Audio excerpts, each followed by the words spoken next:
ओम नमः शिवाय। नंदी महाराज केवल भगवान शिव के वाहन ही नहीं, तत्व ज्ञान का प्रकट रूप है। आइए चलते हैं नंदी महाराज की दिव्य दृष्टि में, जहां वर्ण ब्रह्म के द्वार बनते हैं एवं भाषा स्वयं चेतना का विस्तार है। आइए चलते हैं उस यात्रा पर जो नंदिकेश्वर कारिका की तत्वदर्शी भाषा गूढ़ दर्शन एवं सांस्कृतिक महत्ता को सरल रूप में प्रदर्शित करती है। नंदिकेश्वर कारिका शैव अद्वैत का उजास। कुल 27 पदों में समाहित यह ग्रंथ पाणिनि के माहेश्वर सूत्रों को तत्व दृष्टि से देखता है। उपमन्यु ऋषि द्वारा लिखित तत्व विमर्शिणी टीका इसे और गहराई देती है। नंदिकेश्वर कारिका में वर्णन है कि संपूर्ण जगत चेतना का ही विस्तार है। अकारो ब्रह्म रूप, अकार को ब्रह्म का प्रतीक माना गया है जो निर्गुण और सर्वव्यापक है। उकारो विष्णु रित्याहुर व्यापकत्वान महेश्वर, उकार को विष्णु का रूप बताया गया है जो व्यापकता का प्रतीक है।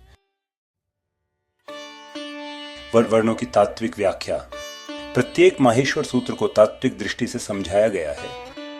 अयून सृष्टि की इच्छा और चेतना का बीज, रिलक मनोवृत्तियों और माया का उद्गम, हाइव्रट पंचमहाभूतों की उत्पत्ति, न्यमंगनम इंद्रियों के गुणों का विश्लेषण। नंदी महाराज हमें दिखाते हैं कि भाषा मात्र संप्रेषण नहीं, वह ब्रह्म की स्पंदनात्मक अभिव्यक्ति है।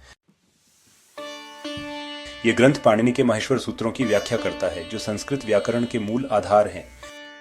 प्रत्येक सूत्र को तत्वदर्शी दृष्टिकोण से देखा गया है जिससे भाषा और ब्रह्म के बीच संबंध स्पष्ट होता है। नंदी को शिव का द्वारपाल, धर्म रक्षक और गणों के अधिपति के रूप में प्रतिष्ठित किया गया है।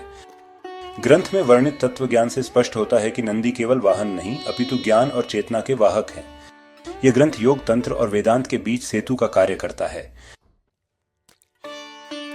समकालीन संदर्भ में उपयोगिता। नंदिकेश्वर कारिका से हम सीखते हैं कि ध्यान में वर्णों की शक्तियां कैसे जागृत होती हैं।